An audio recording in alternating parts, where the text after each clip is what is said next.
poco más en explicar y en que entiendan definitivamente cómo funciona la fisiología. Particularmente a mí no me gusta dar clases virtuales porque me parece que es más interactivo y dinámico cuando uno va de forma presencial. Podemos verle las caritas, podemos ver si están confundidos, si están estresados. Entonces, para evitarnos ese conflicto, vamos a darle un beneficio a los que puedan encender su cámara y puedan estar conectados. Podemos también tener la opción de que levanten la mano o intervengan en el momento en que lo deseen o cuando tengan alguna duda. A la vez yo voy a hacer preguntas. Adriana, que es la delegada, me va a ayudar con eso para que podemos hacer, como siempre les digo, una clase interactiva, de tal forma que no sea tedioso aprender, sino sea bastante agradable. Dicho esto, quiero empezar con una pregunta. Quiero empezar con una pregunta que esta mañana me inspiró un poco en la clase para hacer dentro de la consulta clínica. Quisiera que sepan o que se pregunten, ¿por qué una persona con exceso de hormonas tiroideas puede perder 10 kilos comiendo más de lo habitual? ¿Qué opinan? O, en contraste, ¿por qué otra persona puede aumentar de peso y sentirse agotada y tener frío permanentemente aunque coma poco? ¿Quién quiere opinar? Ya, a ver, Estefanía, los que levantó la mano, adelante. Estefanía levantó la mano. Ah, doctora, ¿me escuchas? Sí, fuerte y claro. Bueno, en caso de del hipertiroidismo, yo creo que es porque la T3 em, hace que eh, o promueve la proteólisis, entonces se va a ver un desgaste en el músculo y también la lipólisis, entonces va a perder grasa muscular, o sea, grasa y músculo. Muy bien, Stephanie, esa es una respuesta inteligente. Por eso empecé la clase felicitándolos como grupo, porque la verdad resalta mucho el nivel que tienen y las respuestas tan puntuales que tienen. Muy buena respuesta, Stephanie. Otra pregunta que les quiero hacer, más sorprendente aún, ¿por qué una alteración de la glándula, una glándula que pesa, ¿cuánto? 20 gramos, puede modificar la frecuencia cardíaca, la temperatura, el peso corporal, el metabolismo cerebral, la fertilidad y prácticamente todas las células del organismo? Solo una simple glándula como la que acabamos de ponerle acá con la lupita zoom. ¿Por qué creen? Luis, cuéntame.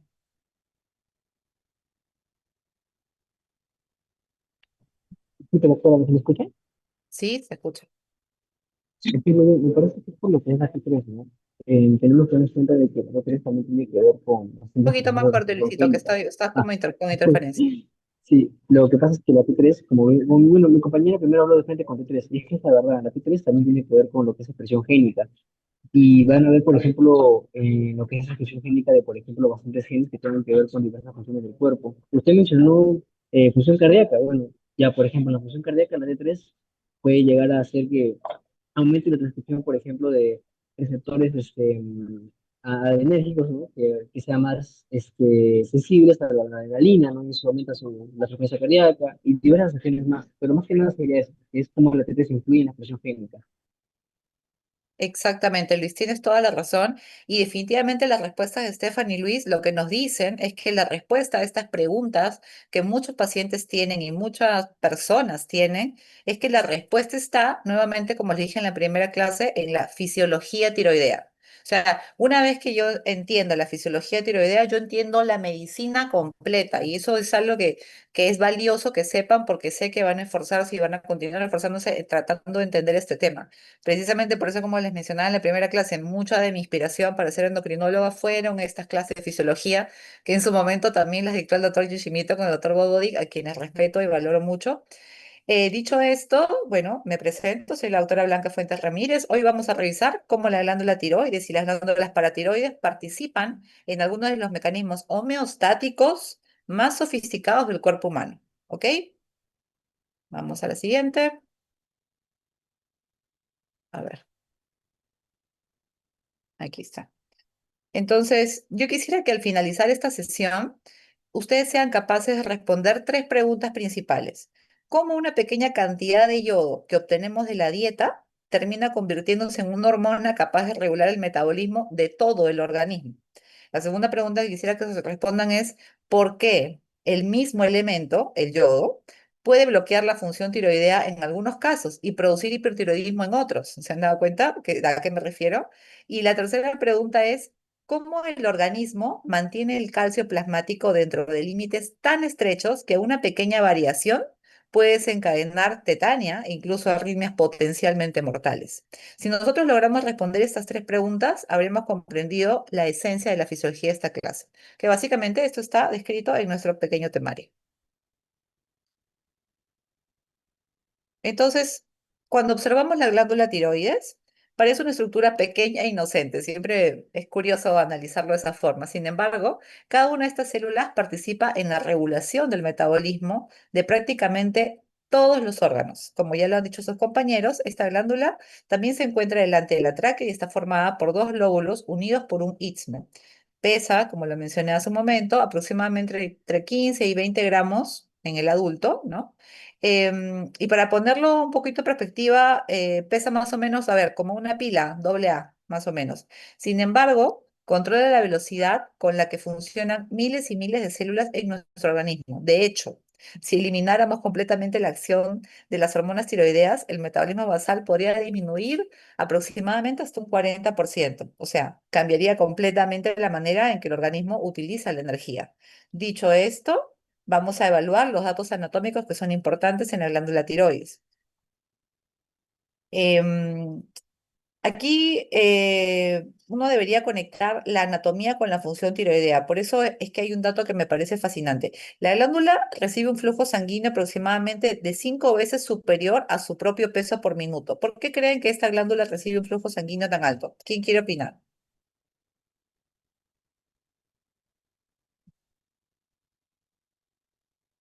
Levante la mano. Esas ya preguntas se ponen más intensas.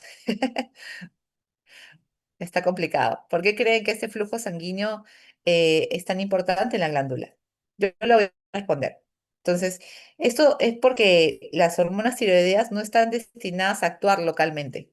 Como lo mencioné antes, manejamos todo. O sea, la tiroides maneja todo el metabolismo completo. Y esto hace que deban distribuirse rápidamente hacia todos los tejidos del organismo. Entonces, cada célula necesita conocer cuál es la velocidad metabólica adecuada para funcionar. Es por eso que la glándula recibe esta cantidad de flujo sanguíneo porque necesita tener una función activa en distintas células de todo el organismo y que lógicamente algunas son distales, ¿no?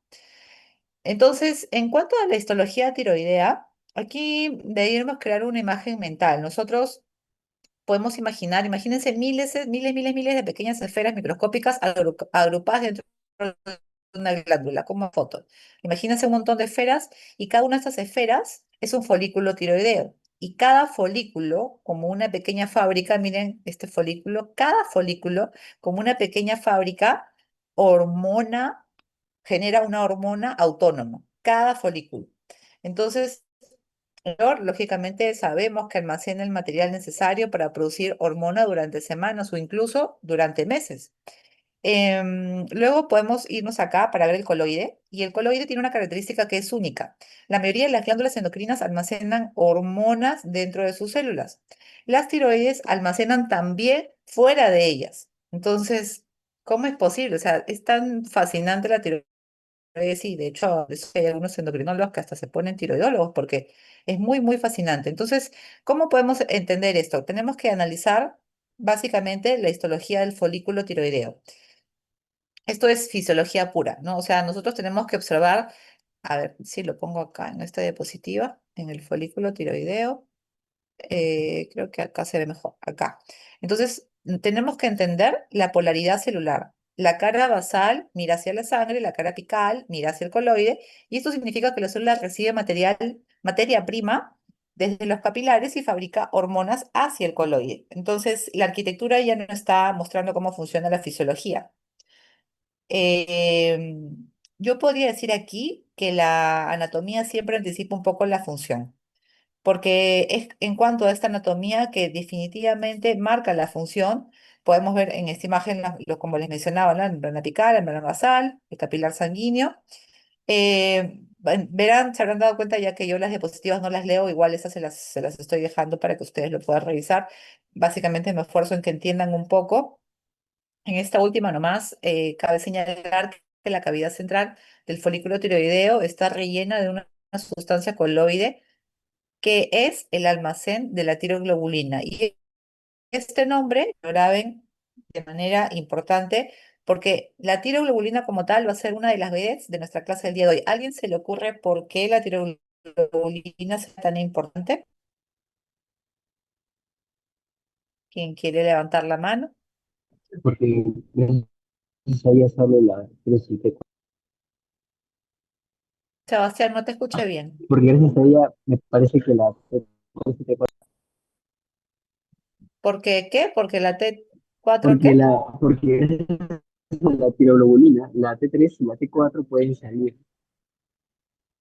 Gracias a la tiroglobulina, la T3 y la T4 pueden salir. Muy bien, Sebastián. ¿Alguien quiere comentar más acerca de la tiroglobulina o lo que haya leído acerca de la tiroglobulina? Doctora, ¿podría ser que también nos sirve para saber si es que la tiroides está sana o si está enferma? Por supuesto, Alexandra, también nos sirve para saber eso. O sea, definitivamente nosotros podemos, y acá hay dos puntos importantes. Uno es compañeros de la misma edad, de la misma clase, del mismo salón, dos respuestas completamente distintas. Las dos buenas, pero enfocadas de forma distinta. Uno enfocó acerca de la fisiología y la otra enfocó acerca del diagnóstico. Y esto es lo que nuevamente nos une acá. O sea, cuando yo entiendo la fisiología, puedo hacer un adecuado diagnóstico. Ambas respuestas son correctas y nuevamente no es que lo floree, pero el nivel que tienen es bastante bueno. Seguimos entonces. Acá vamos a hablar acerca de la síntesis de las hormonas metabólicas tiroideas, ¿no? Aquí empieza ya la parte fuerte, ¿no? Podemos empezar quizás analizando esta diapositiva con una pregunta. La pregunta sería, ¿cómo transforma el organismo un elemento tan simple como yo les había mencionado en una hormona capaz de aumentar el consumo de oxígeno de prácticamente todas las células? O sea, ¿cómo hace eso el cuerpo? ¿Cómo es capaz de tener eso? Y la respuesta es que este proceso que vamos a entender es uno de los procesos biosintéticos más elegantes de toda la endocrinología. Dicho sea el paso, por ese ejemplo fue este, el de la tiroides, porque de todos los procesos metabólicos, este particular no solo es fino, sino que es elegante y a mí me gusta. Em, la diapositiva, como les dije, la dejo para que ustedes la vean. En esta otra vamos a hablar ahora a fondo de la tiroglobulina. Aquí podríamos usar una analogía. Si la síntesis tiroidea fuera una línea de ensamblaje industrial, imagínense, si la síntesis tiroidea fuera como tal una línea de ensamblaje industrial, la tiroglobulina, ¿qué sería? La cinta transportadora, ¿sí?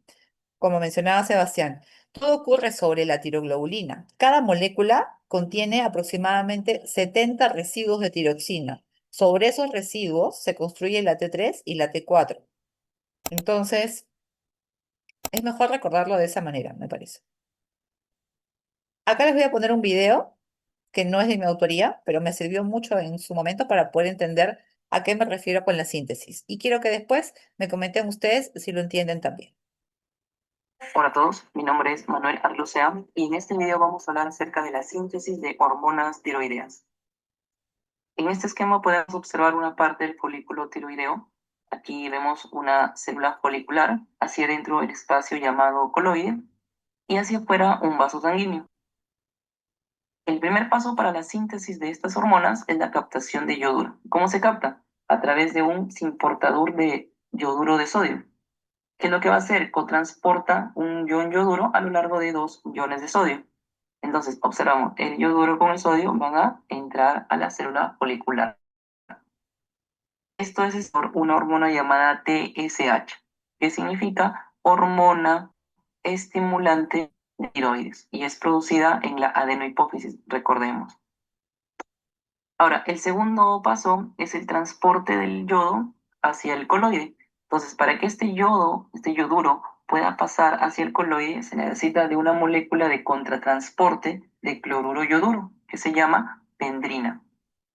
Esta molécula lo que hace es intercambia un yodo, sale, y a cambio un cloro entra. Esta es la pendrina.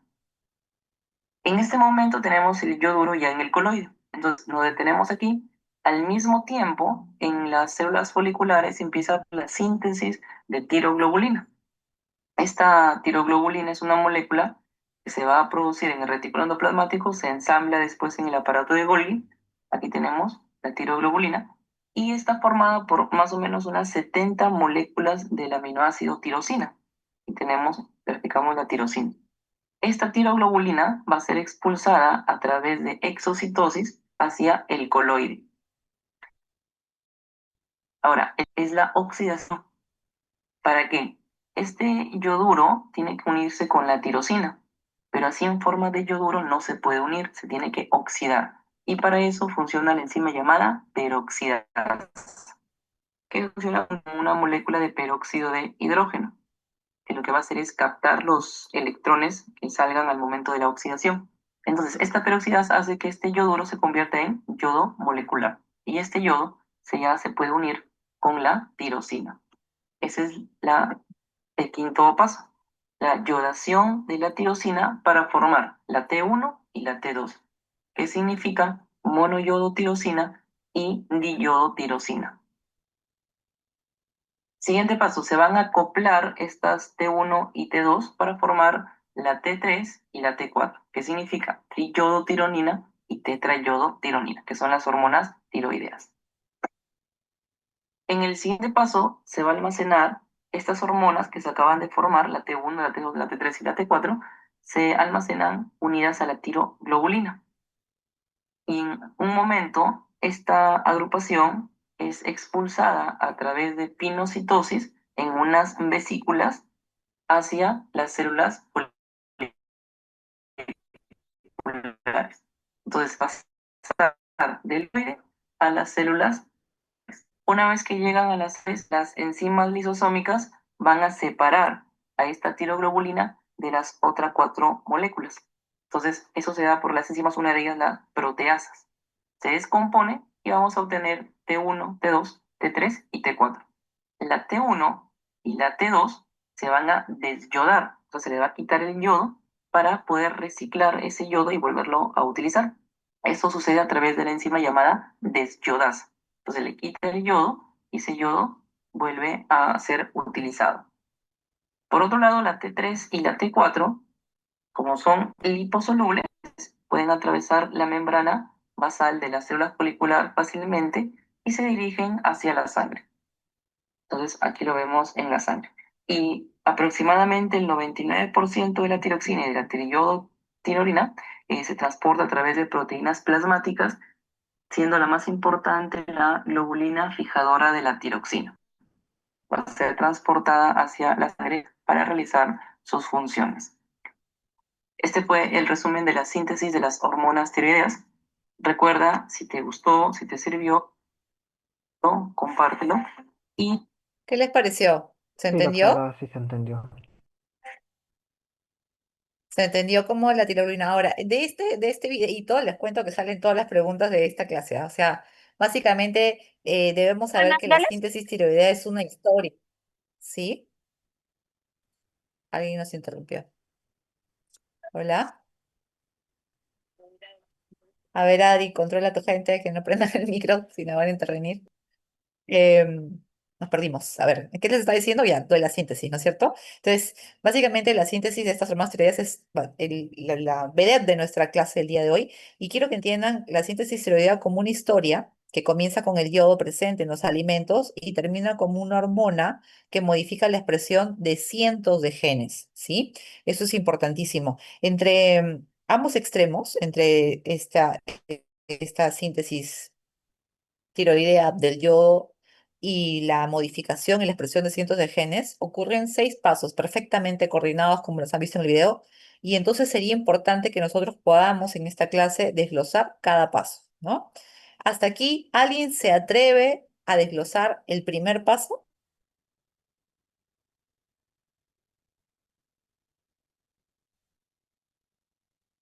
Todavía no veo valientes. Doctora, creo que, Sí. doctora, creo que el primer paso sería la captación de yoduro mediante el canal NIS, que sería un transporte, si no me equivoco, transporte, si no me equivoco. Sí, el primer paso muy bien, Alexandra, es hacia la captación del yodo. Entonces, estas 6 etapas las tenemos que desglosar y cuando las entendamos tenemos que brillar, porque tenemos que brillar con eh, desde el metabolismo de la pendrina. Entonces, yo creo que vale la pena poner no el video, sino la imagen final, que Hola a todos, mi nombre es... lo voy a adelantar, a menos que lo quieran volver a ver, no sé. A ver, díganme si sí o si no. Está bien así nomás. ¿No? Ya, ya, lo adelantamos entonces. Vamos a poner esta foto aquí. Entonces, en esta foto, nosotros creo que podemos, si ya con esa imagen tenemos, creo que desglosado todo, no, un poquito más. Me parece que hay que ponerlo cuando se libera la T3 y la T4. Esperen un ratito que está un poco lento.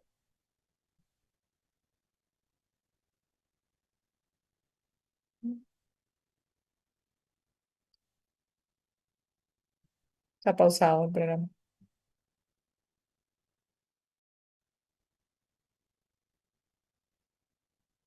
Voy a dejar de compartir y volver a compartir para que podamos verlo mejor.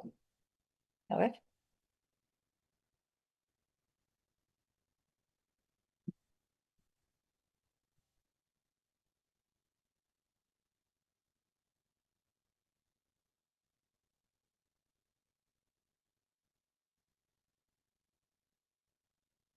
en esta foto.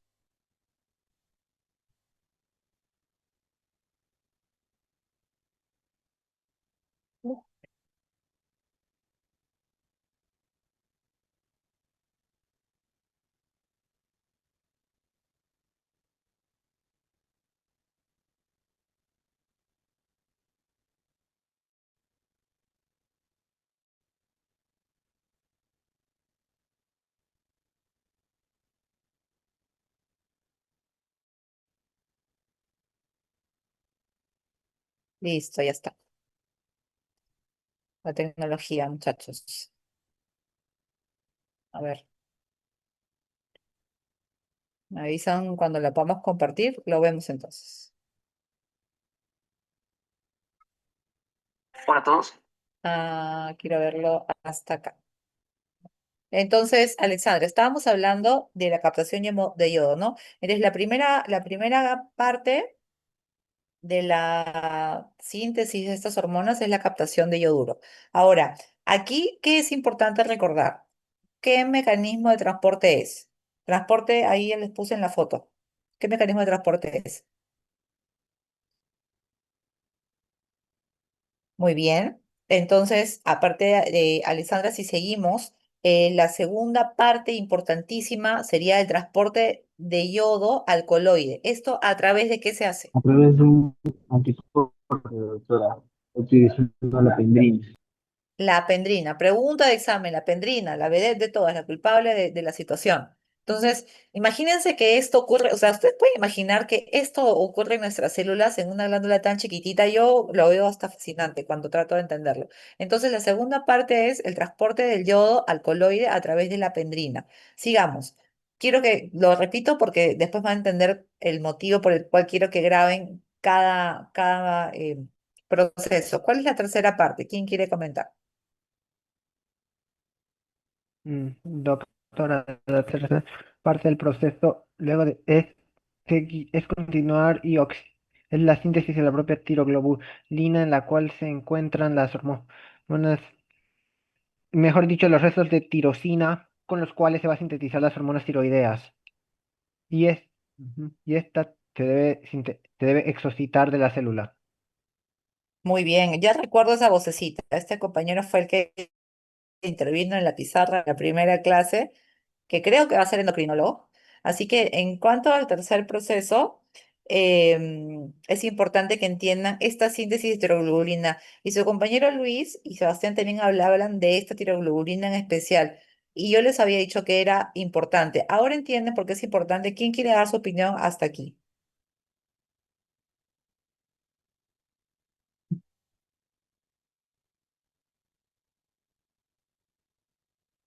Ya, se las doy yo entonces. Cuando nosotros hablamos de la síntesis tiroidea, nosotros lógicamente hemos entendido que la respuesta a la pregunta que les hice al inicio, donde si las hormonas tiroideas contienen yodo, ¿cómo éstas consiguen que la glándula pueda obtener suficiente yodo en sangre para que existan concentraciones extremadamente altas o bajas de cierto tipo de moléculas o enzimas? Bueno, la respuesta es que la célula follicular activamente que llega el yodo. O sea, eso es importante que lo entiendas. La célula follicular no está esperando que llegue el yodo, la captura activamente. Adonis.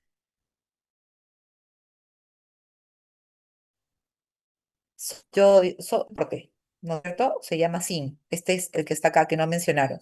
Entonces, esto es importante que vean. O sea, nosotros, la célula está esperando, la capta activamente. Entonces, en cuanto a este esquema, este transportador utiliza el gradiente generado por la bomba, importante en toda nuestra fisiología, que es la bomba sodio-potasio ATPasa, para introducir al yodo, para introducir yodo al interior del tirocito. Entonces, acá hay dos cositas que no me han mencionado: el zinc y la bomba.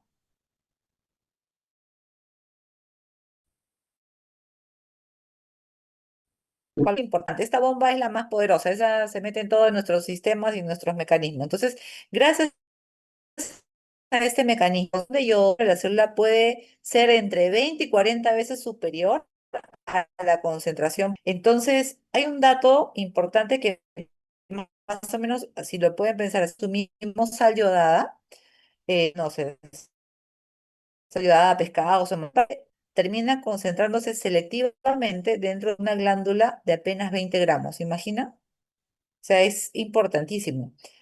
Hablando más allá, avanzando un poquito más en la fisiología, cuando hablamos de captar el yodo, obviamente captar el yodo no es suficiente. Ahora el yodo debe trasladar, debe ver cómo realmente se fabrican las hormonas. O sea, tóquense el cuello y vean que todo eso en este momento que estamos hablando está sucediendo, sobre todo cuando comen un poquito de sal.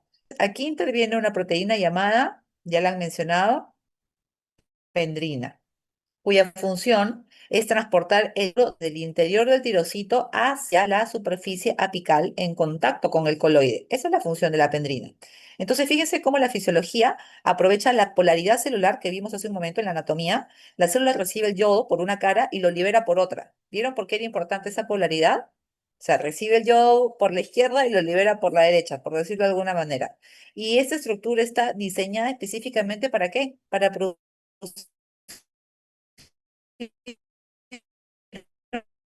hormonas. Esto es que es accidental. A la altura de nuestra célula hay una explicación. Continuando con la tercera parte, quiero que me mencionen o quién me dice qué sigue. Hablábamos de la síntesis de hidroglobulina, pero a la oxidación y organificación. Aquí debemos bajar un poco la velocidad. Hasta el momento, el yodo aún no puede formar hormonas, necesita activarse, ¿no es cierto? Entonces, acá les señalo la TPO, que es la enzima responsable es la tiroperoxidasa. Esta enzima convierte el yoduro en una forma altamente reactiva, capaz de unir. Ahora viene lo importante. Cuando el yodo se une a una tirosina de la tiroglobulina, se forman dos moléculas intermedias que hemos visto que es MIT, que significa monoyodotiroxina, y DI, que significa diyodotiroxina, ¿no es cierto? Entonces, yo les preguntaría, ¿por qué creen que el organismo no produce directamente T3 y T4 libre?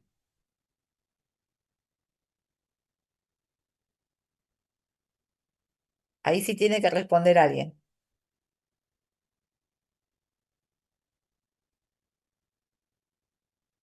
No se me pierdan. ¿Por qué sería esto? Porque primero el organismo necesita construir sus piezas intermedias que luego serán ensambladas para el funcionamiento. Les hablaba que hasta la forma de las células está perfectamente diseñada. Y aquí continuaríamos con el acoplamiento. Aquí es importante que imaginen un juego de construcción molecular. Entonces yo tengo acá el MIT, tengo el DIT, y cuando dos DIT se unen, obtenemos T4. Y cuando un MIT se une con un DIT, obtenemos T3, ¿no es cierto? Es importante hacer énfasis en esta imagen un concepto muy importante que es que aunque solemos hablar más de T3, la glándula produce principalmente T4. ¿Por qué fabricar principalmente una hormona menos activa? ¿Se han puesto a pensar?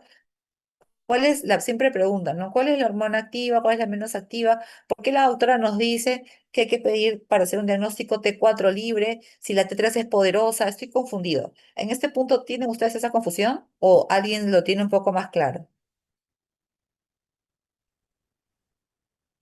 Disculpe, doctora, creo yo que es porque la T4 se une más a la TBG y funciona también como una prohormona para para la T3, haciéndola, bueno, si se mantiene en niveles altos en diagnóstico, indicaría de que también, bueno, podría haber más T3 en el futuro. Bueno, sí, Acá contestaré. acabo de descubrir otro endocrinólogo, Oscar, muy bien. Yo voy detectando mis futuros pupilos, ¿ah? Definitivamente alguien que me haya respondido como prohormona, listo. Para mí acaba de brillar. Entonces, nuevamente voy a repetir la pregunta. ¿Por qué fabricar principalmente una hormona menos activa? Por lo que acaba de decir su compañero, porque T4 funciona como una prohormona circulante que posteriormente podrá transformarse en T3 en los tejidos periféricos. ¿Y por qué esto es importante? Vámonos continuando con los pasos. Cuando hablamos de almacenamiento en el coloide, tenemos que pensar que la mayoría de las glándulas endocrinas almacenan apenas cantidades limitadas de hormona. La tiroides, sinceramente, es completamente diferente. Vemos el coloide, en esta foto se ve como medio en el fondo, señalamos un poquito acá el coloide. Cuando vemos el coloide, vemos que puede almacenar suficiente hormona como para cubrir semanas o incluso meses de requerimientos. Precisamente por eso, nuestros pacientes con problemas tiroideos vienen después de semanas y meses sin tomar la medicación sin ninguna molestia, porque tenemos el coloide que nos da este sustento y que nos da este tipo de almacenamiento que solo sucede en la tiroides. Entonces, esto explica por qué, como les mencionaba, en el hipotiroidismo no aparece inmediatamente cuando existe una disminución aguda o muy leve de la producción hormonal del organismo. Dispone de muchas reservas para que ese hipotiroidismo aparecen señales indirectas que nos hacen pensar de hipotiroidismo. Y hablando de señales, ya les he dicho que las preguntas de examen también pueden estar en la página de Instagram que les he mencionado para que me sigan en una enfermedad llamada como el hipotiroidismo. De eso no vamos a hablar el día de hoy porque esta clase no es de fisiopatología, sino de fisiología. Entonces, no nos vayamos al hipotiroidismo todavía, regresemos a nuestra síntesis y recordemos hasta este punto que ya sabemos que el organismo dispone de reservas. Entonces, la tiroides yo diría que es probablemente el mejor ejemplo de la planificación biológica. Dicho todo esto, ahora suena fascinante, no suena como que todo eso hace la tiroides, qué complicado. Bueno, continuemos con esta complicación y desglosémosla un poco más. Hablemos de la endocitosis y la liberación.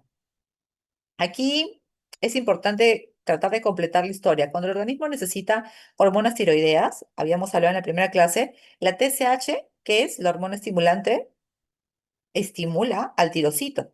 Entonces, el coloide es internalizado por endocitosis y posteriormente los lisosomas degradan la tiroglobulina y liberan T3 y T4 libre. Entonces, un concepto clave sería que las hormonas recién formadas pasan recién a la circulación sistémica. Entonces, noten que la hormona no se sintetiza hoy para utilizarse hoy. Se sintetiza, se almacena y se libera únicamente cuando el organismo la necesita. Ya con eso la tiroides se ganó mi respeto, ¿no es cierto?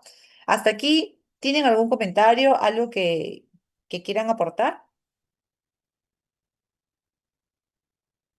¿Vamos bien? ¿Está claro? Corazoncito, si está claro, si no, me voy Está más claro, despacio. doctor. Yo a veces empiezo a llegar. Ya.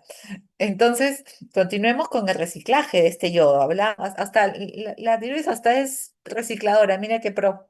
Entonces, nos toca hablar de reciclaje de yodo. Aquí casi en las clases todo el mundo lo pasa muy rápido, pero yo lo voy a hacer un poquito más lento.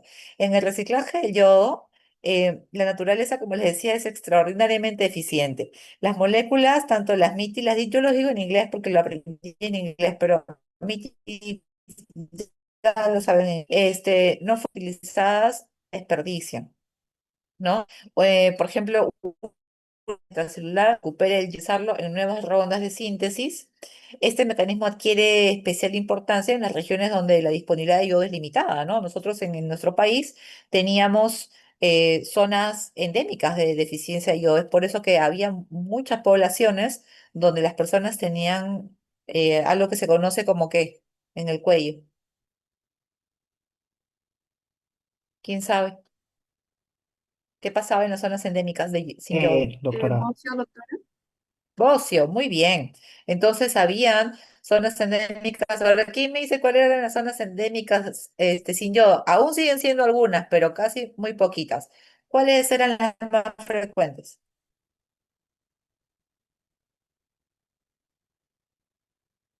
No la saben. Eso es cultura general. Abancay, por ejemplo, eso era una zona endémica de yodo.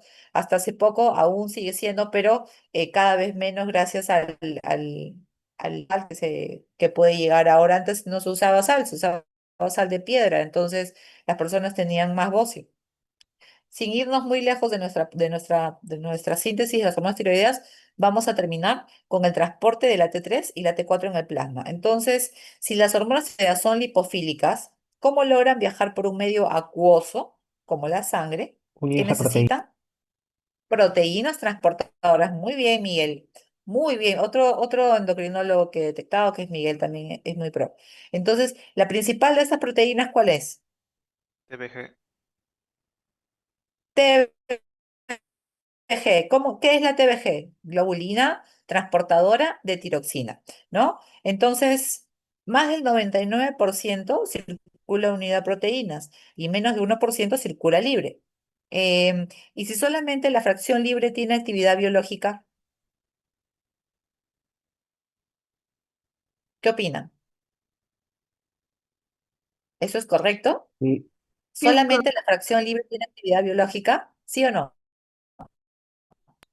sí. Sí, es correcto, dice su compañera. Ya llegué a ver el nombre, de Alexandra. Entonces, otra endocrinóloga, mujer, por lo menos ya acá tenemos a Oscar, tenemos a Alexandra, tenemos a Sebastián, tenemos a Luis, y una sola mujer. ¿Se han dado cuenta? Porque es difícil destacar en la medicina como mujer, o sea, de tres hombres, una mujer endocrino. Así también funciona en la vida real. Entonces, por eso es que yo les decía que cuando hablamos de T4 y T4 libre y T3 y qué pide la doctora para hacer un diagnóstico de hipotiroidismo, que no sé cuánto, yo pido T4 libre.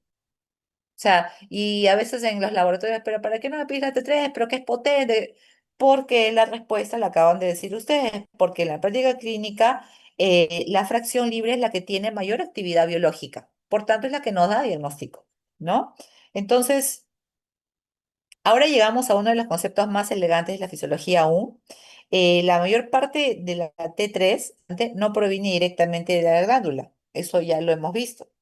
¿Cómo que no proviene de la glándula, autora? ¿De dónde viene la T3? Aproximadamente el 80% de los tejidos periféricos. Las deyodasas eliminan un átomo de yodo de la T4 y generan T3. Esto permite que cada tejido ajuste localmente la intensidad de la señal hormonal. Entonces, la regulación tiroidea no ocurre únicamente en la glándula, también ocurre en cada órgano periférico. O sea, ya con esto te amamos, tiroides. Muchas gracias por existir, ¿no es cierto? Vamos a pasar de esta imagen, como les dije, básicamente me resume todo, ¿no? Aquí les ha quedado clara la síntesis. Recuerden estas enzimas, estas proteínas, la pendrina, las peroxidasas, las proteasas, las deyodasas, exocitosis, lo que he marcado en negrito, es importante que lo recuerden porque después les va a servir para que también podamos responder las preguntas del examen. Entonces hacemos una pausa, voy a salir de esta imagen, ojalá no se corte. A ver.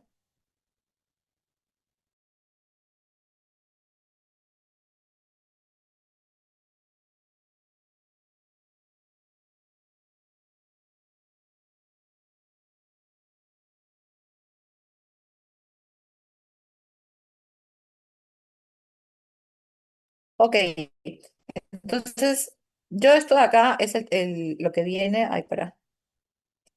¿Cómo odio la tecnología yo? Soy vieja. Ya, a ver ahí. Ok, este texto no se los voy a leer. Lógicamente eso va para ustedes, para que lo repasen, para que lo lean sin una actualizada, pero hasta este punto quiero que alguien valiente me diga la síntesis, las 6 etapas de la síntesis de las hormonas tiroideas, después de haber invertido nuestros primeros 40 minutos en explicar. ¿Quién lo hace?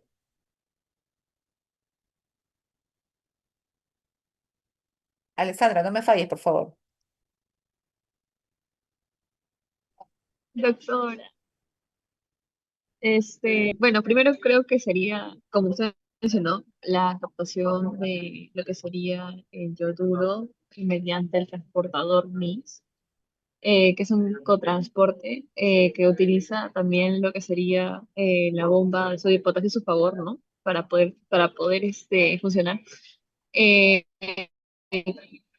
Después, luego sería lo que sería la dendrina, que estaría entre lo que sería la célula y lo que sería perdón, el coloide, para que pueda pasar el yoduro. A su vez, dentro de lo que es el folículo se tiene que fabricar lo que sería la tiroglobulina. Si no me equivoco, es a partir de el retículo endoplasmático, creo que era. Y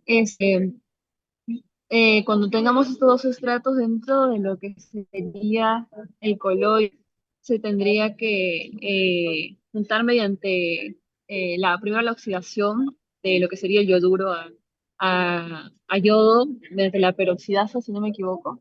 Después de esto, si no me equivoco también, creo que este yodo tiene que unirse al 3 y 5 si no me equivoco, de la tiroglobulina, porque se va a tener residuos de tirosina Ujú. y se une al carbono 3 y 5, generando lo que serían los precursores de nuestro T3 y nuestro T4, que sería el MIT y el DIT, ¿no?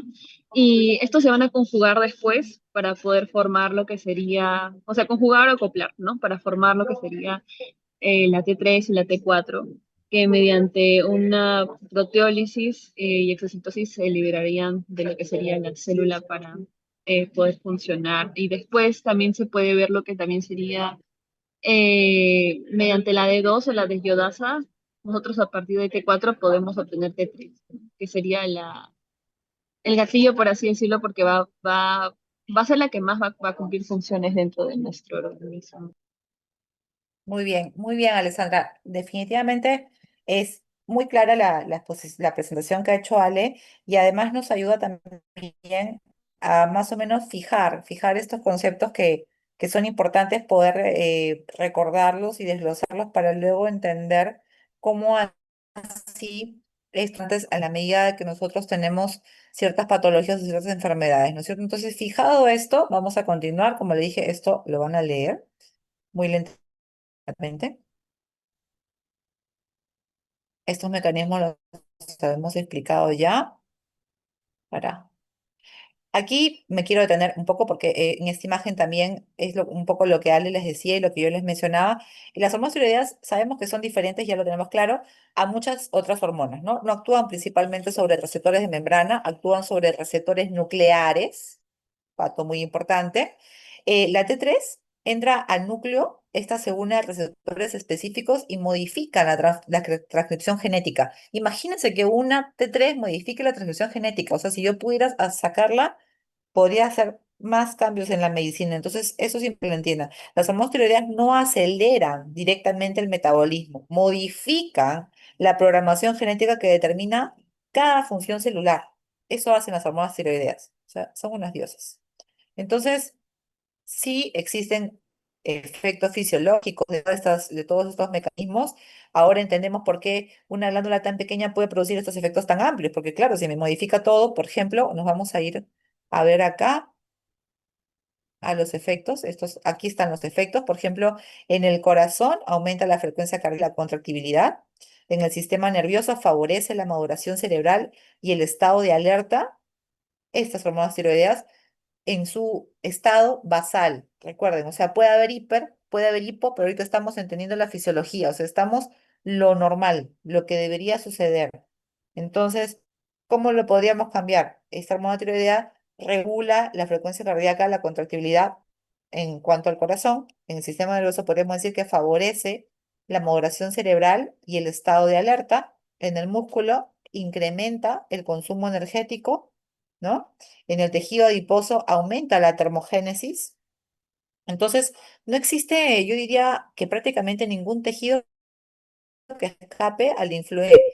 Casi todos los tejidos tienen cierta influencia en cuanto a las hormonas tiroideas. Y aquí viene una parte muy importante, ¿no? O sea, doctora, usted me ha dicho ya que tengo en el cuello una glándula que mide 15 que pesa de 15 gramos a 20 gramos, pero que además es tan fascinante que me produce todo esto y además me altera la programación genética y funciona a través de todo mi organismo. Ok, ¿y esta glándula qué sucede cuando se enferma? ¿Qué sucedería? ¿Quién quiere opinar?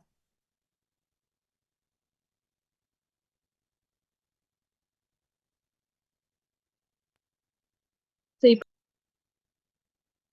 ¿Podría haber una hipertrofia? Muy bien. ¿Alguien más quiere opinar?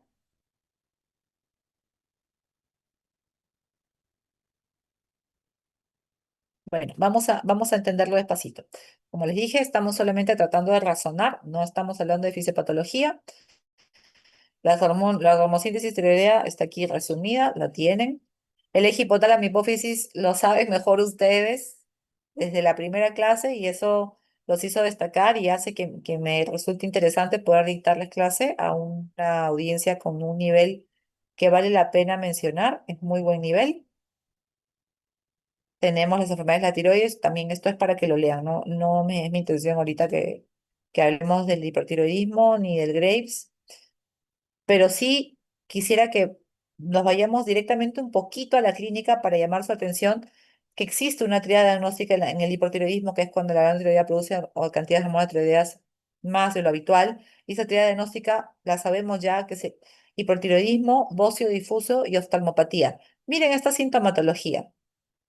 En el hipertiroidismo podemos tener alopecia, nerviosismo, agitación. ¿Quién quiere seguir leyendo los síntomas? Bueno, doctora, Dale, Miguel.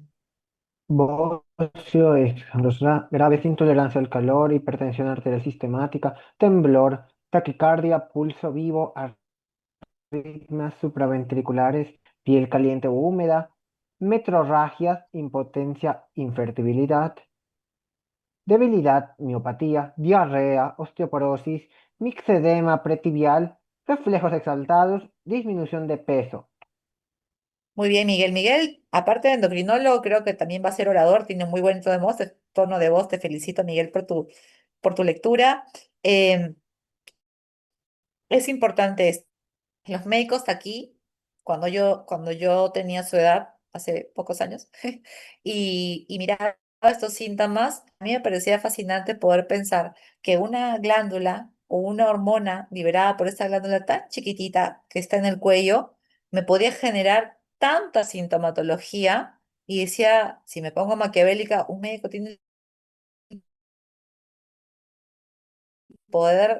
el poder del mundo, o sea, literalmente lo puedo matar.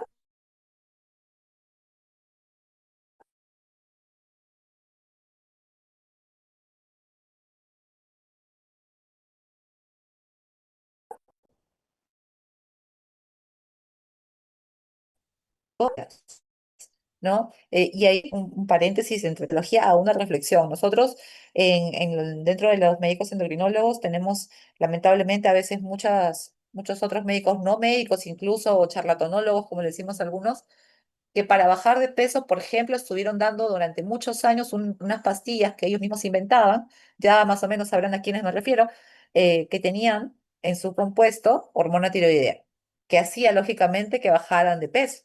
¿Por qué? Acelerar el metabolismo. Pero ese era el precio que tenían que pagar. O sea, las personas podían morir incluso de arritmias cardíacas y de infartos porque esta hormona tiroidea, incluso sintetizada como una hormona tiroidea externa, o sea, por fuera de un fármaco, podría generar la misma sintomatología que una hormona tiroidea producida por nosotros mismos, ¿no? Entonces, a ese nivel tenemos tantos efectos, tanto en el no su compañero Miguel como en el hipotiroidismo. En el hipotiroidismo tenemos el otro lado de la moneda. El otro lado de la moneda, ¿cuál sería? quién quiere leerlo un poquito? Solo los síntomas del muñequito. Sí, Estefanía, dale. alopecia, macroglosia, intolerancia al frío, síndrome del túnel del carpo, metrorragia, piel áspera, aumento de peso, reflejo aquilio en el tejido, debilidad, estreñimiento, cardiomegalia, edema palpebral y bradipsia, pérdida de Bryce. memoria. Y sucedía mucho, y como les decía, los que han visto en mis redes en Instagram,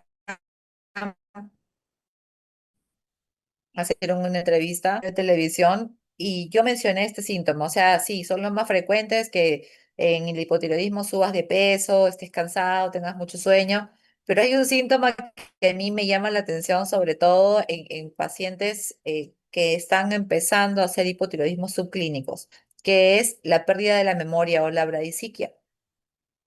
Significa que el paciente tiene dificultad incluso hasta para concentrarse. O sea, no son como ustedes, ¿no? Que ya están, yo estoy en la síntesis captación y ustedes ya se fueron a la producción y entendieron todo, ya saben la pendrina, En cambio, hay personas que no, que les cuesta, se los repites una y otra vez y no logran entenderlo. Y no es porque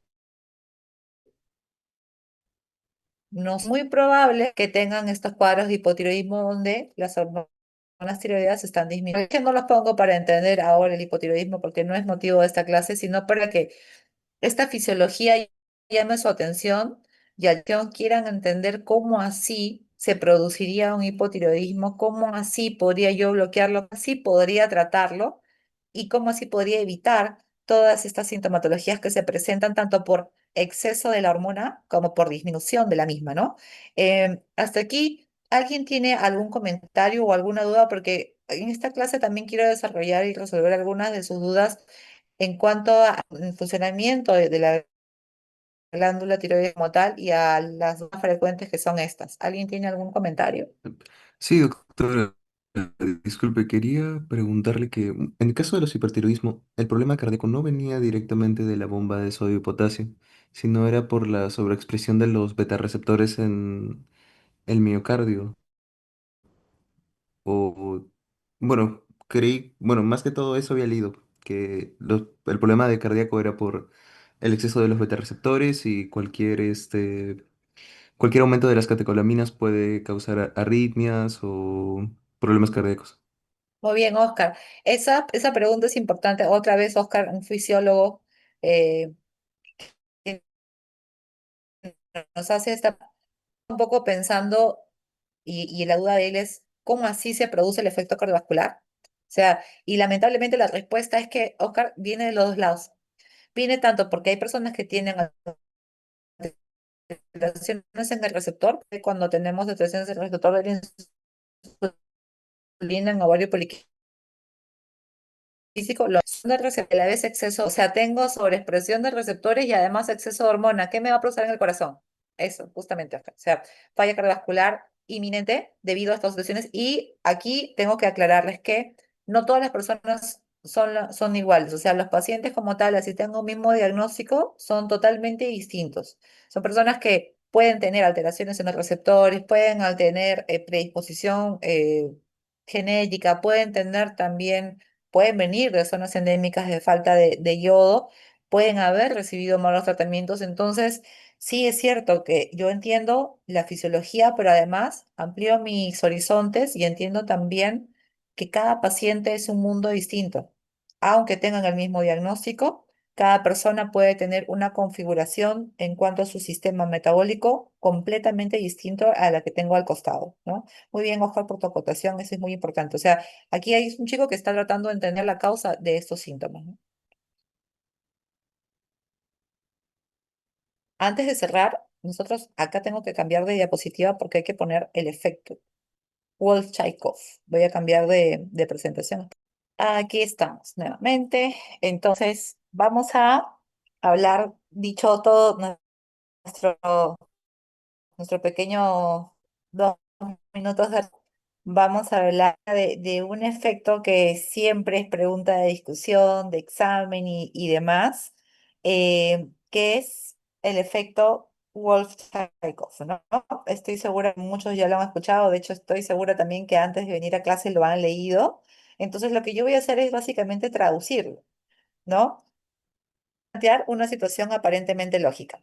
Si las hormonas tiroideas necesitan yodo para sintetizarse, entonces mientras más yodo reciba la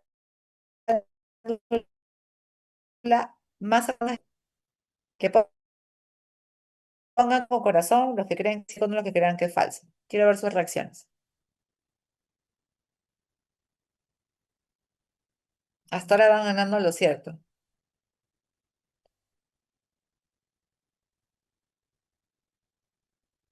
Veo muchas de sus reacciones, entonces sí. Eh, la verdad es que no necesariamente. Entonces, voy a volver a repetir la pregunta. Si las hormonas tiroideas necesitan yodo para sintetizarse, mientras más yodo reciba la glándula, más hormonas debería, ¿cierto o falso? Falso. No necesariamente. No necesariamente es la respuesta política, porque cuando la glándula recibe una cantidad excesiva de yodo, ocurre un mecanismo de protección denominado efecto Wolff-Chaikoff. Ahora expliquemos la lógica fisiológica. La glándula interpreta que existe una sobrecarga de sustrato, disminuye la organificación del yodo. Como consecuencia, disminuye la síntesis hormonal. O sea que nuestra glándula tiene esa capacidad de regularse. Sí, tiene esa capacidad.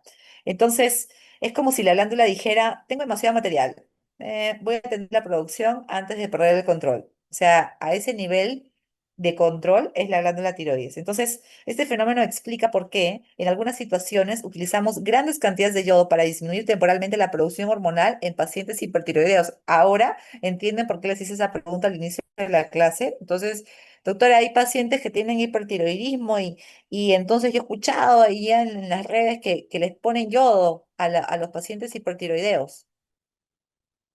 Por qué sería? Tiene que ver con este efecto.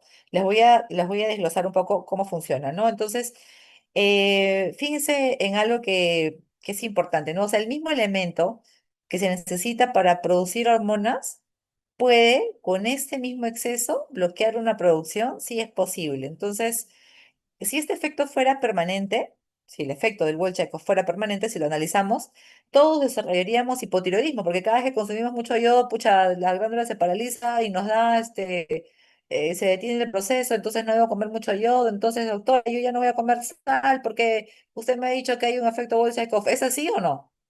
No, ¿no es cierto? No, ¿por qué no ocurre? Preguntémonos y preguntándonos vamos a encontrar la respuesta por qué eso no ocurre. Entonces, lo que sucede es que después de varios días de que la glándula disminuye la expresión del transportador, en este caso el transportador que hemos mencionado es el transportador NIS, como lo podemos ver acá les he hecho un dibujito nuevamente de la síntesis, al captar menos yodo intracelular desaparece la inhibición y la síntesis hormonal vuelve a normalizarse. ¿Pero por qué desaparece? Entonces la glándula primero se protege y luego se adapta. O sea, esa capacidad tiene la glándula de tener ese efecto, ¿no? Vamos a ver exactamente cómo también existe un fenómeno contrario que se llama el fenómeno Jod-Basedot. Entonces, en el efecto Wolff-Chaikoff, ¿qué sucedería? Es un mecanismo de autorregulación de la glándula tiroides frente al exceso de yodo, eso lo tenemos claro. La exposición aguda a grandes cantidades de yodo inorgánico produce una inhibición temporal de la síntesis de hormonas tiroideas. El mecanismo es porque dentro de nuestra síntesis existe una inhibición de la organificación de yodo con una disminución de la síntesis T3 y T4 con una protección frente al hipertiroidismo inducido por yodo. Entonces, esto ocurre tras la exposición aguda de grandes cantidades. Es un mecanismo protector fisiológico que aparece en las primeras 24 a 48 horas. Generalmente es transitorio, dura máximo 2 a 10 días. La glándula escapa posteriormente de este efecto y esto se puede ver en la práctica clínica como personas que reciben contraste con yodo, personas que se han hecho cateterismo, tratamientos con amiodarona o suplementación excesiva de yodo. Entonces, cuando la glándula recibe demasiado yodo, responde temporalmente, produciendo menos hormona tiroidea para evitar esta tirotoxicosis. Ese es el efecto Wolff-Chaikoff, ¿ok? Se entiende mejor, ¿no? Es más claro. Pero ahora viene el contraste. Ahora vamos a ver exactamente el fenómeno contrario. En determinadas circunstancias, administrar mucho yodo no bloquea la producción hormonal, al contrario, la puede disparar. Entonces, ¿cómo puede ocurrir algo tan contradictorio, doctora? Ya me estoy confundiendo. Bueno, sucede que en pacientes con tejido tiroideo, y ahora me voy a en pacientes, ¿no? Con tejido tiroideo autónomo, por ejemplo, algunos bocios multinodulares o tóxicos o adenomas tóxicos, existen señales en el esquema de que estas células ya no obedecen a los mecanismos normales de regulación. Cuando reciben una gran cantidad excesiva de yodo, simplemente producen más hormonas. El mismo yodo puede apagar la célula o acelerar la célula si su actividad dependiera básicamente de un contexto fisiológico. Por ejemplo, como les mencionaba hace un momento, ¿no? Un medio de contraste yodado puede desencadenar tranquilamente un hipertiroidismo en pacientes predispuestos. Y aquí hablamos lo que su compañero nos mencionaba cuando hizo su intervención acerca de los receptores B que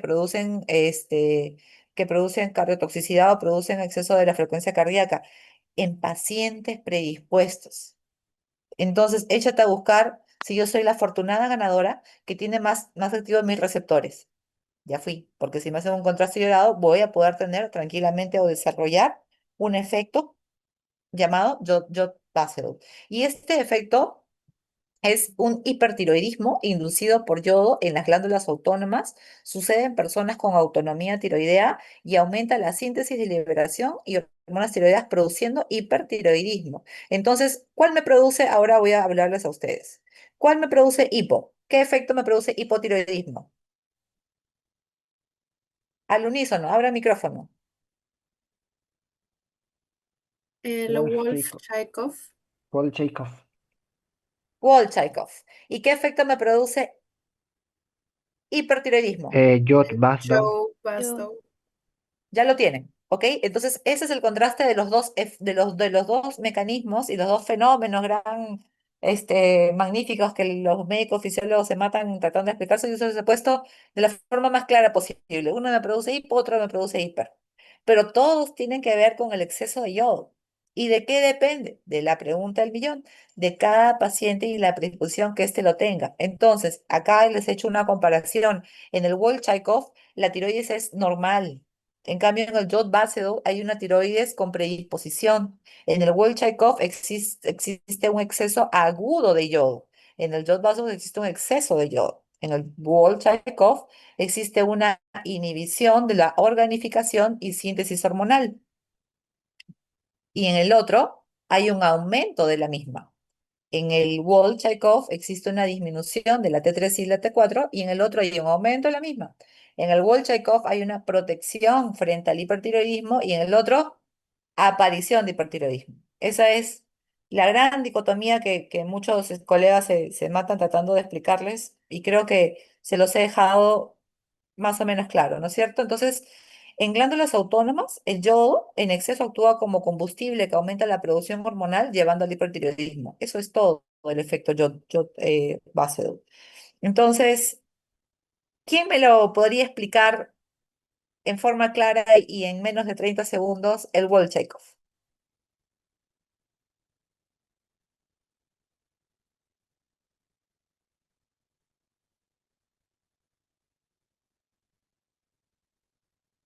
A ver, Miguel. Wolff-Chaikoff es básicamente un fenómeno de retroalimentación. Bueno, mejor dicho, es un fenómeno en el cual, ante un exceso de yodo, la glándula tiroides se inhibe su TPO, o sea, su tiroxina, pero, sí, pero se oxidasa para evitar un exceso de producción de hormonas. Se inhibe. ¿Alguien quiere acotar algo más, José?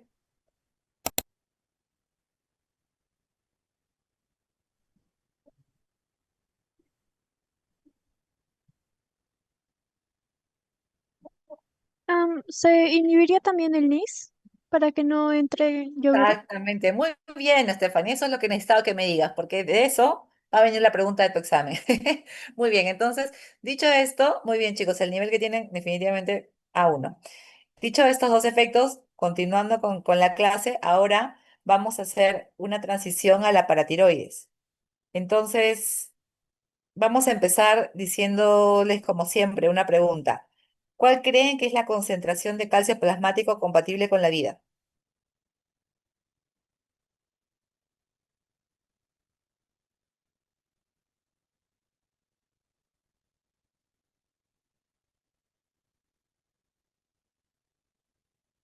No sabemos la respuesta todavía, la vamos a entender después. Entonces, lo sorprendente de la paratiroides es que esta paratiroides aún es más chiquitita que la tiroides. O sea, son cuatro paratiroides, son cuatro glándulas, ¿no? Lo sorprendente es que una pequeña disminución puede producir de esta producción hasta un nivel de tetania, convulsiones o incluso un paro cardiorrespiratorio.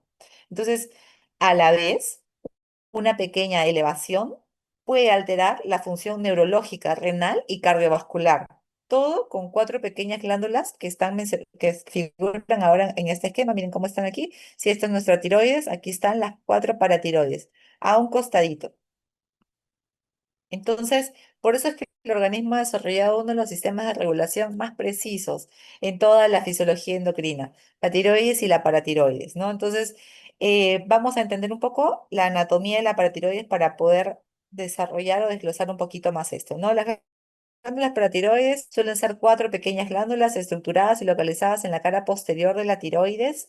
Em, Cada una pesa apenas 30 miligramos, casi como, no sé, como una lenteja, más o menos del tamaño de una lenteja. Sin embargo, tienen una responsabilidad tan alta que es la de controlar el depósito mineral del organismo, ¿no? El tamaño anatómico rara vez refleja la importancia fisiológica. Esto nos ha quedado claro en las clases del día de hoy, ¿no es cierto? Las glándulas más chiquitas son las más poderosas. Esta paratiroides a mí siempre me genera un momento de discusión y un momento de debate porque a veces, cuando existen personas que tienen o han tenido, ¿no? Cáncer de tiroides, en el cáncer de tiroides, habitualmente, si no en todos los casos, se tiene que retirar toda la glándula tiroides. Doctora, pero ¿y cómo hace el cirujano si las paratiroides son así chiquititas y están a un costadito nomás? ¿Se las pueden retirar? ¿Qué creen ustedes? ¿Es posible? No, también destruirías la tiroides en el proceso. No, lamentablemente sí es posible. O sea, son tan pequeñas estas glándulas que a pesar de encontrarse en la cara posterior de la tiroides, podrían lamentablemente pasar quizás por manos no tan expertas desapercibidas y ser retiradas y el paciente en una cirugía de extracción de la tiroides por neoplasias o por cáncer podría presentar cuadros tranquilamente fatales de tetania o entre otras sintomatologías que se generan en la paratiroides. Entonces, es que tenemos que ser muy cuidadosos de entender que a pesar de la anatomía, existen otras causas que podrían generarme alteraciones de la paratiroides. Entonces, esta paratiroides, la hormona principal, de la paratiroides, ¿cuál es?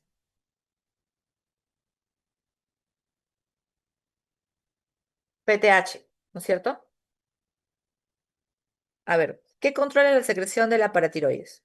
De la PTH, mejor dicho, de la paratormona. Las concentraciones de calcio. Les voy a decir, les voy a soplar que quien controla la secreción de la paratormona no es la hipófisis, no es el hipotálamo y no es otra hormona. ¿Quién es? Las concentraciones de calcio. Las concentraciones. ¿Quién dijo? ¿Quién dijo? Tengo que leer el nombre. Yo, Miguel, Miguel. muy bien, Miguel. Otro, mi futuro endocrinólogo. Las concentraciones de calcio controlan la secreción de la paratormona. Entonces, las células principales de la paratiroides son capaces de medir continuamente la concentración de calcio ionizado circulante. ¿Se imagina? O sea, tenemos hasta medidor en nuestro cuerpo. Entonces, a ver si lo paso por acá. Entonces, esto ya las dijimos, hablamos de las concentraciones de calcio. Acá les dejo la diapositiva para que puedan ver los porcentajes de cada concentración. Em, pero vámonos un poquito más allá y hablemos, creo que puedo usar esta diapositiva, hablemos un poco de los receptores. Entonces, hay receptores que me parecen una de las maravillas más chéveres de todos los receptores. ¿Cuál sería ese receptor?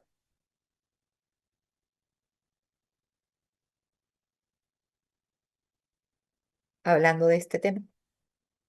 El El receptor. receptor sensor de calcio, doctora. Muy bien, el receptor sensor de calcio. Entonces, este receptor sensor de calcio, para mi opinión, es uno de los receptores más importantes que hay en cuanto al mecanismo y a la fisiopatología o a la fisiología como tal de la paratiroides. Este receptor es el que me da las medidas y me indica expresamente cuánto y cómo va a producir eh, la paratormona y cuánto de calcio tengo en el cuerpo. Entonces sí, se llama receptor de sensor de calcio o CASR, ¿no? En sus siglas en inglés es Calcium Sensing Receptor.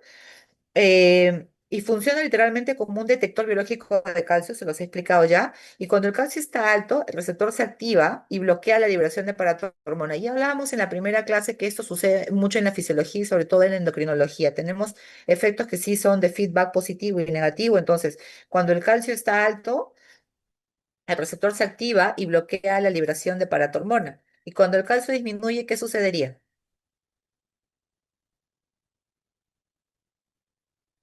Se Una libera la estimulación. PTH.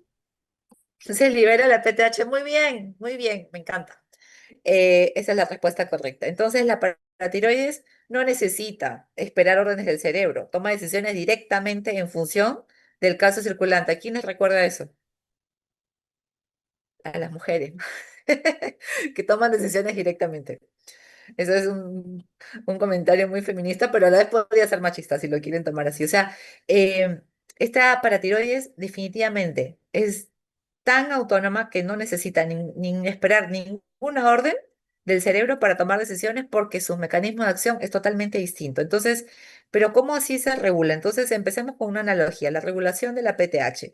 Imaginemos un termostato doméstico, ¿no? Cuando la temperatura baja, ¿no? La temperatura está baja, tenemos un termostato. Nosotros, bueno, en este país, en nuestro país no hay termostatos que ustedes quizás puedan tener con frecuencia o ver, pero en otros países tenemos en las habitaciones termostatos domésticos. Y esos termostatos te miden directamente como si funcionara una paratiroides. Entonces, hacen que cuando la temperatura baja, la calefacción se enciende. Y cuando la temperatura sube, la calefacción se apaga. Lo mismo sucede en el caso de la paratormona. La PTH funciona exactamente igual. Cuando baja el calcio, aumenta la secreción y cuando sube el calcio, la secreción disminuye. Entonces, es probablemente un sistema de retroalimentación importante, como les dije, pero uno de los más rápidos que tenemos en el cuerpo. Entonces, aquí hay que entender la distribución del calcio corporal y aquí debemos eh, hacernos la pregunta, ¿dónde se encuentra la mayor parte de calcio en el organismo? ¿Dónde se encontraría la mayor parte de calcio en el organismo? En los En los huesos. huesos. Pues, Aproximadamente el 99% de calcio está almacenado en el esqueleto específicamente y menos de 1% se encuentra fuera del hueso. Entonces, sí, la respuesta es correcta, nuevamente, chicos. Y sin embargo, es precisamente esa pequeña fracción, ese menos de 1% que se encuentra fuera del hueso, la que determina la contracción muscular, la coagulación, la excitabilidad neuronal y la transmisión sináptica.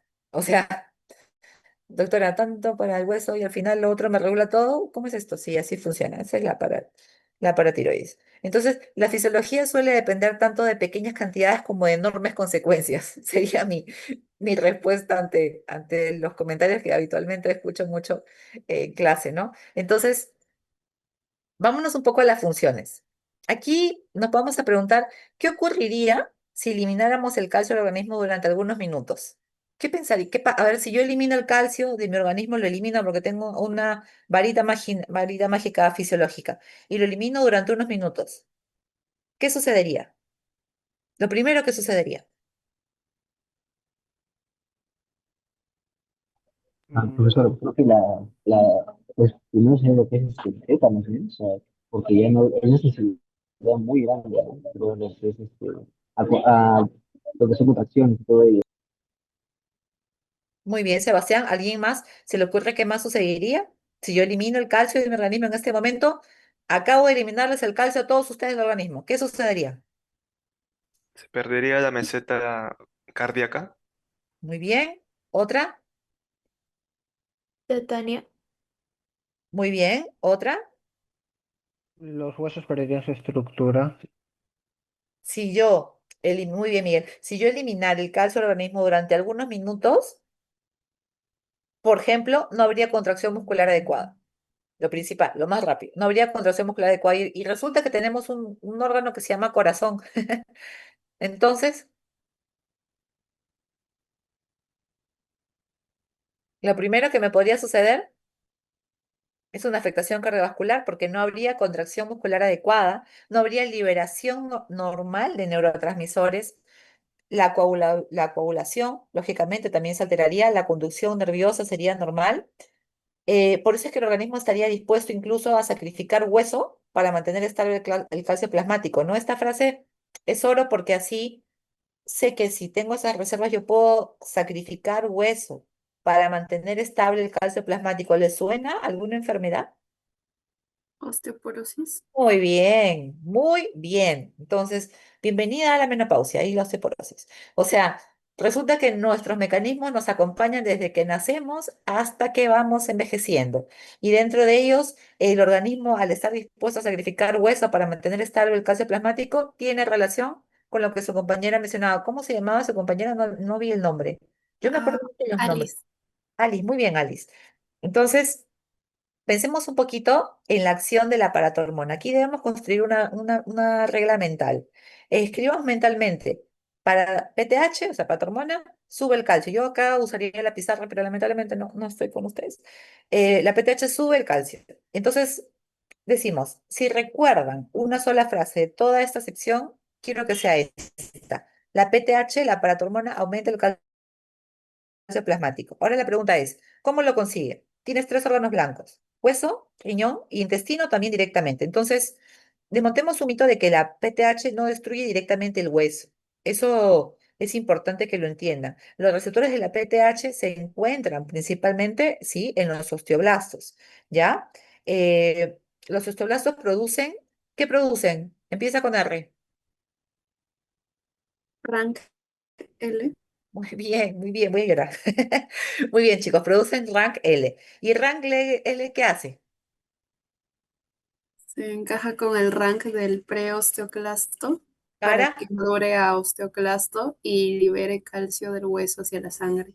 activar los osteoclastos. Muy bien, y estos osteoclastos liberan calcio y fósforo desde la matriz ósea. Entonces, ¿la PTH actúa como un director de orquesta?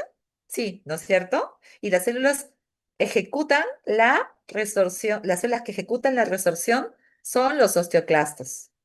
¿Lo entendieron? Entonces, si yo ahora me voy al riñón, si la PTH se va al riñón, la segunda estrategia, ¿en qué consistiría? En evitar, ¿qué cosa? En el caso de que nos hemos puesto que no tenemos calcio, ¿no es cierto? Y estamos tratando de compensar. Entonces, en el riñón, ¿qué estrategia, qué haría el riñón? ¿Cuál sería su estrategia? Disminuir la excreción de calcio y aumentar la absorción Disminuir la reabsorción y principalmente, en ¿dónde nube se hace eso? En el túbulo, distal. en el túbulo distal. Muy bien, chicos. Entonces, pero simultáneamente también, haciendo esto, disminuiría la reabsorción de fósforo. Entonces, ¿por qué eliminar fósforo? Porque el fósforo tiende a unirse al calcio. Entonces, si aumentan ambos simultáneamente gran parte del calcio, bueno, se puede precipitar, ¿no? Entonces, esta aplicación nos hace entender un poco la fisiología de por qué existen algunas enfermedades relacionadas con el metabolismo del calcio y del fósforo. Ahora hablemos un poquito acerca de una hormona que me preguntan ya al cansancio en la consulta, que es la vitamina D, la famosa vitamina D. ¿Qué opinan de la vitamina D? ¿Qué han leído? ¿Qué saben de la vitamina D? Gracias a ella hay absorción, si no me equivoco, de lo que es el calcio. Vamos a hablar, vamos a continuar con nuestra analogía. Vámonos a pensar que la autora Blanca agarró y nos quitó todos en un segundo de calcio. Y ya movilizado hueso, he trabajado a través del riñón y voy a trabajar a través de la activación de la vitamina D.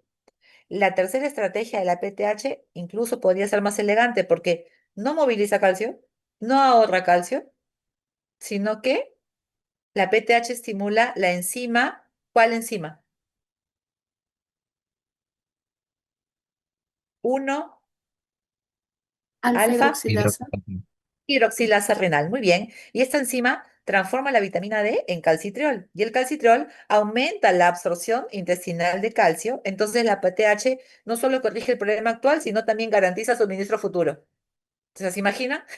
Es lo caso, porque yo cuando doy esta clase, yo recuerdo mis momentos de fisiología y de repente hasta me emociona un poco, porque es muy interesante cómo nuestro organismo puede tener estos mecanismos, ¿no? Y acá viene probablemente una parte muy entretenida, donde nosotros hablamos de hipocalcemia, tetania, y hablamos de dos signos. ¿Qué signo creen que estoy imaginando ahorita? Uno empieza con C y otro empieza con T.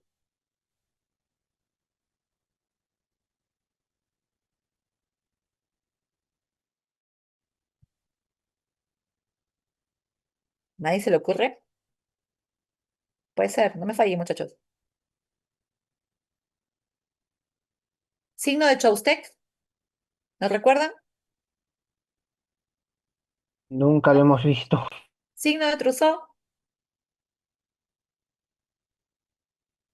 no se preocupen, se los voy a explicar. Vamos a hablar un poquito de la parte clínica porque también esta tiene que conectar con la fisiología. Entonces, dentro de la hipocalcemia empieza a suceder distintos mecanismos. Eh, Definitivamente cuando hay hipocalcemia disminuye la función muscular, eso lo hemos mencionado ya. Pero el calcio también estabiliza los canales de sodio y las membranas excitables. Cuando el calcio disminuye, esos canales se activan con mayor factibilidad. Como consecuencia, las neuronas y las fibras musculares se vuelven hiperexcitables. Entonces, la hipocalcemia no solo es un problema de falta de contracción, es un problema de exceso de excitabilidad. Eso me lo han dicho muy bien ustedes. Y podría haber manifestaciones de la hipocalcemia. Dentro de las manifestaciones, mencionamos ya parestesias, tetania o espasmos, ¿no es cierto? Las parestesias son las primeras manifestaciones que suelen ser hormigueos peribucales en las extremidades, por ejemplo, ¿no? A veces me hormiguea alrededor de la boca o en las extremidades. Otro síntoma también podría ser tetania. A medida que disminuye más el calcio, aparecen contracciones musculares involuntarias, empiezan a saltarme las manitos. Ahí van esos dos síntomas que les acabo de mencionar.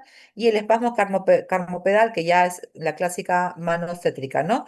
Convulsiones ya son casos más severos, hiperexcitabilidad y pueden alcanzar un sistema nervioso alterado. Entonces, pero cada síntoma es una manifestación distinta del mismo fenómeno fisiológico que es hiperexcitabilidad. Entonces, cuando yo les mencionaba este signo, que pensé que en un momento se había mencionado, que es el signo de Chopstek, aquí nosotros lo hacemos como en práctica clínica, o sea, yo si estuviera con ustedes, sacaría un par de alumnos, sacaría mi tensiómetro y haríamos una exploración física que puede literalmente demostrar si existe hiperexcitabilidad o no neuromuscular.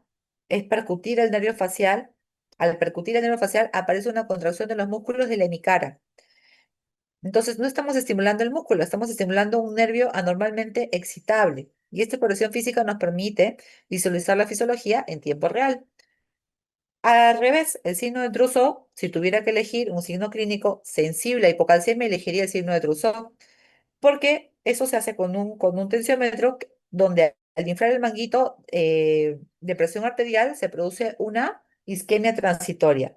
Y esta isquemia desencadena un espasmo carmopedal, que es una demostración de hiperexcitabilidad neuromuscular. Y así se pueden confirmar tanto uno como otro síntoma, ¿no? Entonces, yo aquí todavía no quiero que hagan fisiología, fisiopatología ni clínica, pero quiero que conecten la información. Existen manifestaciones de hipercalcemia, existen manifestaciones de hipocalcemia, existen ciertos mecanismos que son importantes que los desglosemos con más tiempo. Lamentablemente en 2 horas se nos hace un poco complicado hacer tantos desgloses, pero hay términos que veo que ustedes ya han leído y un término que me gustaría profundizar sería la calcitonina. La calcitonina, ¿qué es?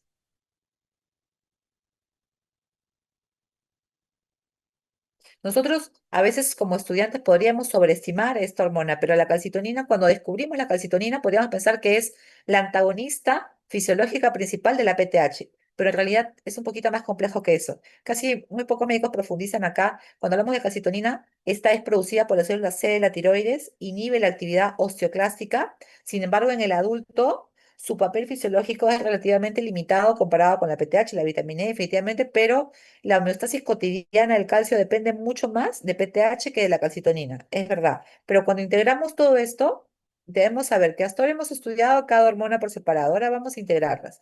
La PTH aumenta el calcio, ya lo sabemos. La vitamina D aumenta la absorción intestinal de calcio. ¿Y la calcitonina qué hace? Limita la resorción ósea. Al limitar la resorción ósea, no funcionan de manera aislada, funcionan todas juntas y nuevamente se comprueba la homeostasis elegante que tenemos en este proceso y surge la interacción entre múltiples sistemas, no solo de una hormona, ¿no? Entonces, se puede dar en hiperparatiroidismo, en hiperparatiroidismo definitivamente es uno de los principales ejemplos fisiopatológicos del mismo, pero aquí ya no los quiero saturar más porque sé que a este punto ya todo suena muy, muy enredado. Quiero dar como conclusiones finales. O sea, si yo tuviera que resumir toda la clase en dos líneas fundamentales, sería la primera idea, que la glándula tiroides regula la velocidad metabólica del organismo mediante la producción de T3 y T4 libre. La segunda idea sería que las glándulas paratiroides mantienen la estabilidad del calcio plasmático mediante la acción coordinada de la PTH, la vitamina D y la calcitonina. Entonces, la fisiología endocrina es tan fascinante porque demuestra cómo pequeñas estructuras anatómicas lógicamente pueden controlar procesos que determinan la función de prácticamente todos los órganos, lo hemos entendido ya. Entender también que estos mecanismos no solo nos permiten aprobar un examen, chicos, nos permiten comprender por qué los pacientes desarrollan ciertos signos y ciertos síntomas que vemos diariamente nosotros en la práctica clínica. Además, es importante que entendamos que después de todo lo que hemos revisado hoy, seguirán diciendo que la tiroides solo sirve para controlar el peso.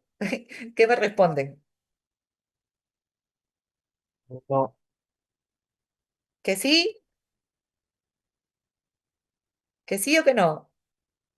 no, Que no, definitivamente no. O sea, la tiroides y la paratiroides definitivamente son hormonas mucho más importantes, son mucho más valiosas y nos ayudan a entender todo nuestro metabolismo por completo, ¿no?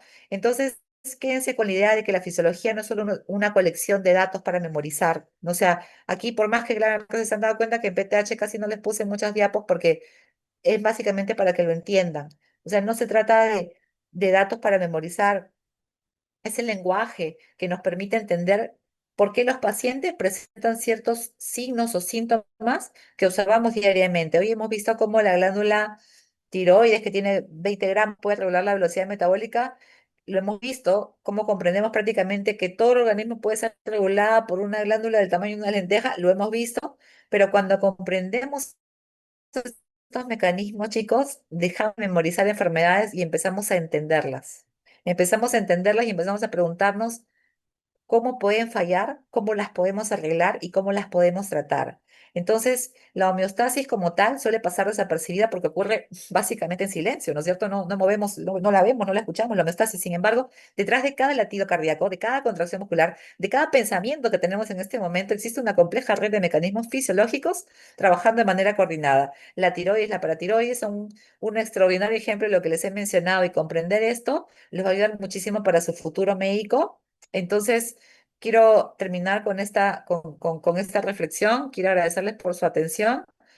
A la vez mencionarles que me parece un grupo que lee un montón, que sabe bastante del tema y es muy placentero para mí poder darles la clase. Espero que haya sido de su agrado. Dejo de compartir.